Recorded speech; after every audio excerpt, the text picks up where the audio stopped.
I remember the first time I went to a tennis match. One of my best friends from high school used to play and I went to support her. And I sat there and I suddenly caught myself following the ball back and forth with my head. And I burst into hysterical laughter. See, I used to watch people on TV that did that during a tennis match, and I thought to myself, there's no way. People don't really do that. And when I sat there and I caught myself doing it, I just thought it was hysterical.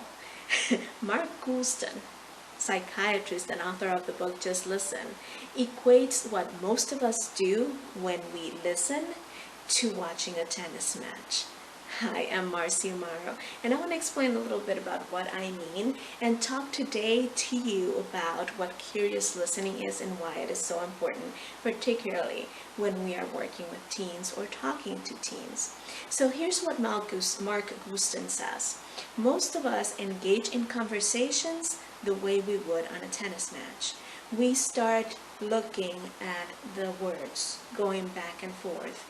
And as a tennis player, we are on the defense, anticipating where the ball is going to come so we can hit it. So instead of truly fully listening, what we do is we are anticipating what the other person is going to say so that we can prepare the best comeback possible before they're even done talking. And in this back and forth tennis match-like interaction, our goal becomes winning. We want to feel like we won the conversation. Well, he suggests, and I agree, that conversations should be more like a detective game, where instead of trying to win, we are in a search. We are aiming for discovery. Our only goal is not whether to win or lose, but to discover.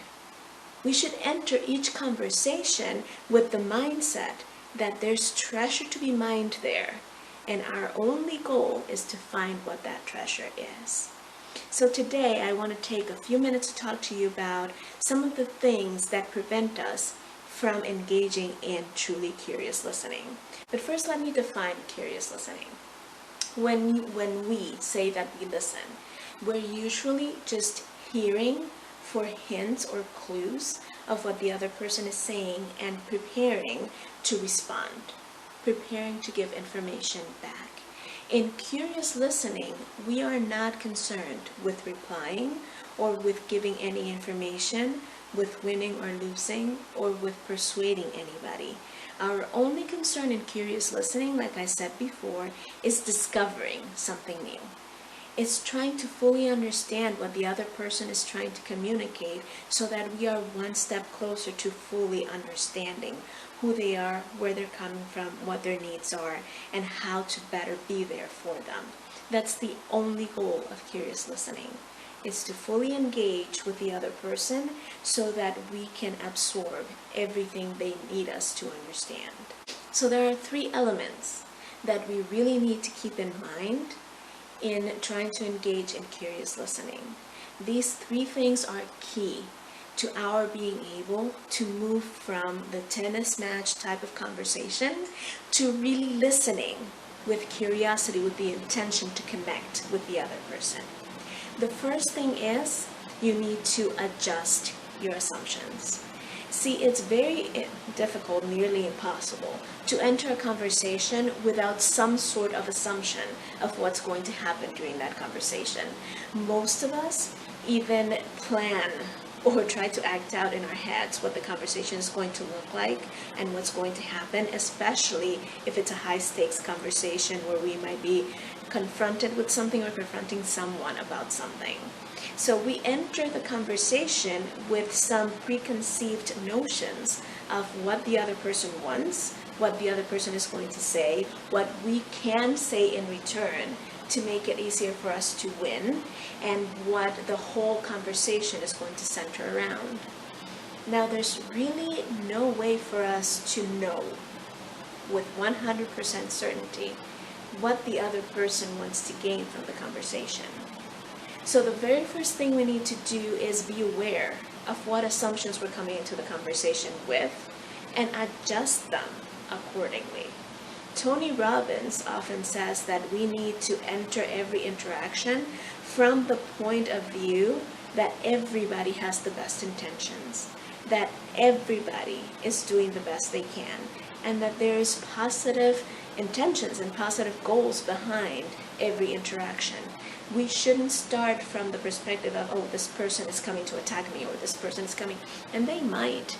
But if we enter the conversation already with that preconceived notion, we enter tense, we enter closed, and we entered with a set of ideas that might lead us to attack before anything even happens. So the very first thing is check those assumptions, evaluate them, and adjust them accordingly. Tell yourself, this person is just as much in need of understanding as I am. And they are coming to this conversation because they want a resolution. So let's assume positive intention. Let's assume that they want the best for everybody involved in the same way that we do. The second thing is we need to evaluate perceptions. See, because here's part of what happens. We enter the conversation, and the very second the other person says something that we perceive as an attack or as questioning or as anything negative, then we close up. Then we start thinking about how to attack back. What can we say? What can be the best retort? And that is not the best way to get anything out of the conversation, and it's definitely something that will block your ability to listen with curiosity. So you need to constantly ask yourself, what else could this mean? When the person says something, that your initial reaction is to say, ooh, they are attacking me, or ooh, they know this, or ooh, whatever, something that ignites a negative reaction in you. Stop, breathe, and ask yourself, what else could this mean? What else could they be telling me?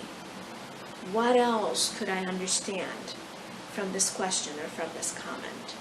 And stop for a minute to see what alternative meanings could be behind the words that were just said.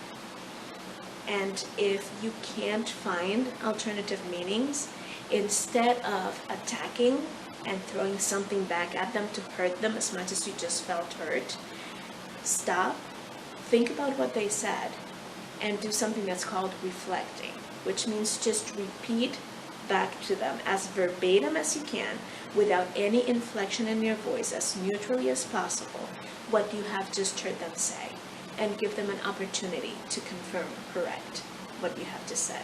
And we'll talk more about reflecting in future videos. But make sure that you're asking yourself, what else could this mean? And finally, make sure that you're asking questions, and not accusatory questions, but questions that lead to understanding. If the person starts venting, give them space to vent and ask, what else? What else do I need to know? What else has been going on? And do it without sarcasm and without judgment in your voice. What else? Tell me more. As the person is talking and sharing things with you, instead of thinking of comebacks, think of really deep questions that you could ask to see if they dive deeper into their feelings, into their emotions, into what they're trying to communicate. And in that way, you will get all the clues you need to actually discover that treasure that we're in the process, in the adventure, in the hunt for. Does that make sense?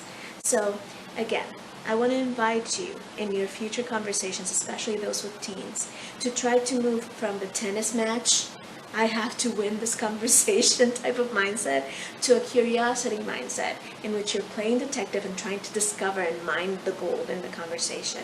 And you do that by adjusting your assumptions, evaluating your perceptions, and making sure that you're asking deep questions and being open to the answers. I'm Marcy Amaro, and if you found any of this information useful, please share it with someone that you think might benefit from it.